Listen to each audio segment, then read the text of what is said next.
අපි අද බලන්න යන්නේ කොහොමද Arduino IDE එක ඔයාලගේ කම්පියුටරේට ඉන්ස්ටෝල් කරගන්නේ කියලා. හරි.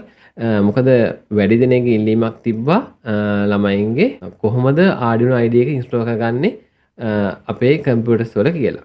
අපි බලමු මේ Arduino IDE එක ඉන්ස්ටෝල් කරගන්න ඉස්සෙල්ලාම මොකද කරන්න ඕන කියලා. දැන් ඔයාලගේ කම්පියුටරේට Arduino IDE එක ඉන්ස්ටෝල් කරගන්න නම් ඉස්සෙල්ලා ඒක ඩවුන්ලෝඩ් කරගන්න ඕනේ. ඉතින් මේ ඩවුන්ලෝඩ් කරගන්න නම් ඔයාලගේ කම්පියුටරේට ඉන්ටර්නෙට් කනෙක්ෂන් එකක් තියෙනවා. ඒක ඔයාලා මොබයිල් ෆෝන් එකකින් හොට්ස්පොට් දාලා හරි එහෙම නැත්නම් ගෙදර තියෙන Wi-Fi රවුටරෙන් හරි ඉන්ටර්නෙට් කම්පියුටරේට කනෙක්ට් කරගෙන තියෙන්න ඕනේ. ඊට පස්සේ ඔයාලා මේක ඩවුන්ලෝඩ් කරගන්න මොකක් හරි වෙබ් බ්‍රවුසර් එකක් තෝරගන්න ඕනනේ. ඉතින් මම තෝරගන්නවා Google Chrome වෙබ් බ්‍රවුසර් එක. මෙහෙම ඕපන් කරගෙන ඔයා මෙතනින් ඔයාගේ account එකක් තෝරගෙන Google වෙබ් බ්‍රවුසරේ ඕපන් වුණාම මේකේ ඔයාලා සර්ච් කරන්න Arduino කියලා. හරි. Arduino කියලා සර්ච් කරපුවාම ඔයාලට සර්ච් රිසල්ට් එකක් එනවා මෙන්න මේ විදිහට. එතන ඔයාලට දකින්න තියෙනවා Arduino home කියලා Arduino වෙබ්සයිට් එක. හොඳට බලන්න මෙන්න මේ වෙබ් ඇඩ්‍රස් එකද තියෙන්නේ කියලා www.arduino.cc කියන වෙබ් ඇඩ්‍රස් එකද තියෙන්නේ කියලා හොඳට බලන්න. හරි. එතන ඔයාලට කෙලින්ම තෝරගන්න පුළුවන් IDE කියලා මෙතන තියෙනවා. හරි.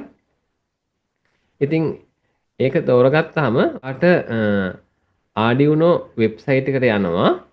එතන තියෙනවා Arduino IDE 2.3.6 කියලා. මේක Arduino IDE එකේ version එක. හරි. එතකොට එතන download button එක තියෙනවා. හැබැයි ඊට කලින් පොඩි option එකක් තියෙනවා තෝරන්න. මේ මොන Windows version එකටද මේක download කරන්න කියලා. Windows කියන්නේ මොන operating system එකටද කියලා. දැන් හුඟක් අය පාවිච්චි කරන operating system එක තමයි Windows. හරි.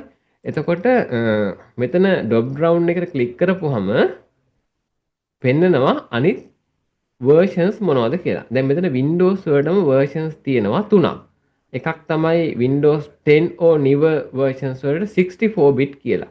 දැන් අද දවසේ හුඟක් computer 64 bit නිසා මේක බලන්න දෙයක් නැහැ. මොකද ඉස්සර කම්පියුටර් තිබ්බා 32 bit කියලා. දැන් නැහින් 32 bit කම්පියුටර්ස් නැති නිසා ඔයාලට ඒ ගැන worry වෙන්න දෙයක් නැහැ. 64 bit එකම download කරගන්න Windows 10 හා 11 වගේ කම්පියුටර්ස් වලට මේක match වෙනවා. එතකොට තව තියෙනවා Windows MSI install කියලා. ඒක download කරගත්තත් කමක් නැහැ. ඊට පස්සේ Windows zip file එකක් තියෙනවා. ඒක download කරගත්තොත් ඔයා unzip කරලා ඉන්න ඕනේ. ඒ නිසා ඔයාගේ කම්පියුටර් එකේ Windows කම්පියුටර් එකක් නම් මම recommend කරන්නේ Windows 10 or newer කියන option එකකින් ඔයා ඒක download කරගන්න.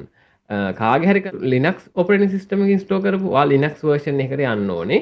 කාගේ හරි Apple computer එකක් තියෙනවා. ඒ කියන්නේ Mac එකක් තියෙනවා. අපි Mac එකක් කියලා කියන්නේ එහෙමනම් මෙන්න මේ option දෙකෙන් තෝරගන්න ඕනේ. ඉතින් හුඟක් බහුතරය Windows නිසා මම මගේ කම්පියුටර් එකක් දැන් මේ වෙලාවේ Windows කම්පියුටර් එක මම මේ වැඩ කරන්නේ. ඒ නිසා මම Windows 10 කියන version එක තෝරගෙන මෙන්න මෙතනින් download කියන button එක select කරනවා. ඒ කියන්නේ ඒක click කරනවා. හරි.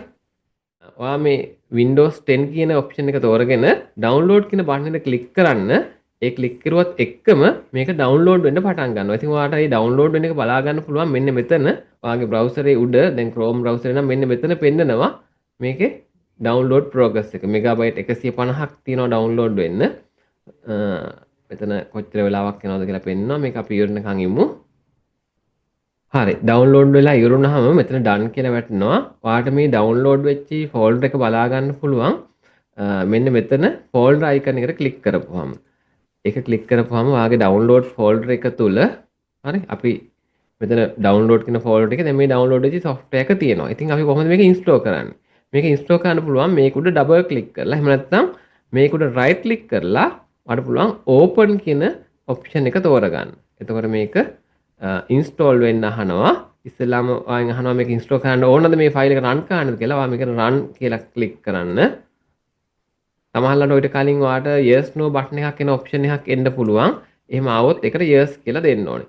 ඉතින් මේ software එක install කරන්න ඉස්සෙල්ලා අහනවා එයාලා Arduino කට්ටියගේ. ඉතින් මේ software එක install වෙන්න කලින් අහනවා ඔයා මේ Arduino IDE එකේ license agreement එකත් එක්ක එක වෙනවද කියලා. ඉතින් ඔයා ඒකට agree කියලා click කරලා මේක මේ කම්පියුටර් කාටද install කරන්න කියලා මෙතනින් අහනවා.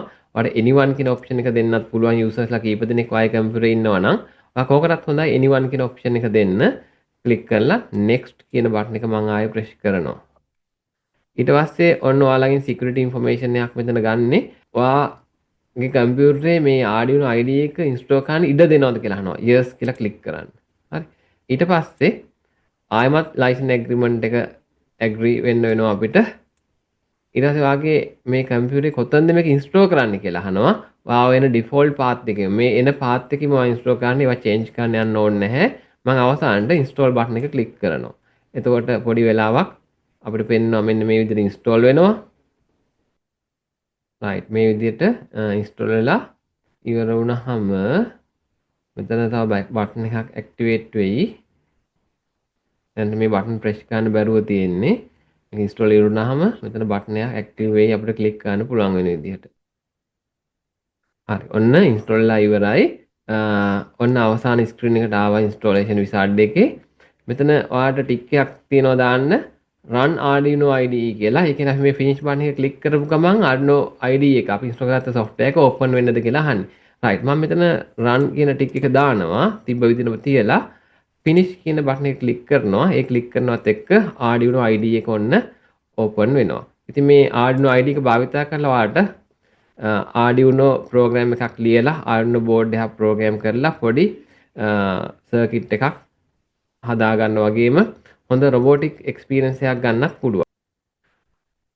හරි. දැන් අපි finish button එක ක්ලික් කරපුවම මෙන්න මේ විදිහට ඔයාලගේ Arduino IDE එක open වෙන්න ඕනේ. ඉතින් මේ Arduino IDE එක භාවිතා කරලා ඔයාලට Arduino board එකක් program කරලා හොඳ නිර්මාණ කරන්න පුළුවන්. හොඳ robotic experience එකක් අරගන්න අලුත් නිර්මාණ ඔයාගේ අදහස් නිර්මාණ බවට පත් කරන්න මේ කෝඩ් කරන්න මේ IDE එක භාවිතා කරන්න පුළුවන්. හරි. ඔයාලා ඉතින් මේ අපේ මේ වීඩියෝස් තාමත් බලන්නේ අපේ channel එක subscribe කරලා නැතුව නම් දැම්මම අපේ channel එක subscribe කරන්න. ඒත් එක්කම තියෙන bell icon එක click කරන්න. මොකද අපි මේ වගේ robotics lessons ඔයාලට අපේ channel එක හරහා අරන් එනවා. ඉතින් ඔයාලට මේ channel එකට අපි අලුත් lesson එක add කරපු ගමන් ඔයාලට ඒක notification එකක් එනවා. ඒ හින්දා අපිත් එක්ක දිගටම එකතු වෙලා ඉන්න නම් අපේ channel එක subscribe කරන්න දැම්මම හරි. අපි තවත් වීඩියෝ එකකින් එනම් ඉදිරියේදී හම්බ වෙමු.